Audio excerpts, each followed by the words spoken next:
दोस्तों, इस क्वेश्चन में हमें एक स्टार जैसा शेप दिया है और हमसे पूछे हैं सारे कॉर्नर एंगल्स का सम क्या होगा। ऐसे क्वेश्चंस को करने के लिए हम एक प्रॉपर्टी यूज करेंगे ट्रायंगल की, जिसका नाम है एक्सटीरियर एंगल प्रॉपर्टी। वो प्रॉपर्टी हमें ये कहता है कि किसी भी ट्रायंगल में दो इंटीरियर एंगल का जो सम होता है that must be equal to the exterior angle. अगर हम बात कर रहे हैं एंगल ए प्लस बी की और इसे x लेते हैं तो angle A plus angle B equal to angle x। तो हम यूज करेंगे ये सेम प्रॉपर्टी इन ट्रायंगल। कोई ऐसा ट्रायंगल उठाएंगे जिसमें ये कॉर्नर के दो एंगल यूज हो रहे हो। जैसे सपोज हमने इन दोनों एंगल को टारगेट किया, तो हम बात करेंगे इन ट्रायंगल TBE में। इन ट्रायंगल TBE में हम बोलेंगे कि angle B plus angle E जो होगा वो किसके इक्वल होगा, यहाँ पे बने एक्सटीरियर के इक्वल होगा। हम इसको x बोल देते हैं। So this must be equal to x। Again कोई एक ऐसा ट्रायंगल उठाएंगे जिसमें बाकी के तीन में से दो एंगल यूज हो रहे हो एक्सेप्ट D को छोड़ के। तो हमने ट्रायंगल लिया ASC।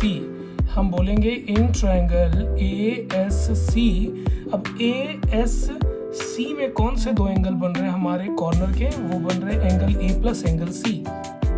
Angle A plus angle C हम नोटिस करेंगे A प्लस C वो यहाँ पे बने एक्सटीरियर के इक्वल होगा, तो इसको Y बोल देते हैं। This is equal to Y। अब जब हम निकालेंगे एंगल्स का सम तो क्या होगा हमारा, angle A plus angle B plus angle C plus angle D plus angle E, ये निकालेंगे। तो यहाँ पे क्या है, B और E को हम एक साथ कर देते हैं तो हमारा बनेगा angle B plus angle E। A और C को भी हम एक साथ कर लेते हैं तो angle A plus angle C। और जो बचेगा एंगल वो क्या बचा हमारा, एंगल D। तो लिख देंगे एंगल D। हम इसे ब्रैकेट में लिख सकते हैं और इसे रिप्लेस करने वाले हैं। B प्लस E को हम बोल देंगे X, A प्लस C को हम बोल देंगे Y और एंगल D।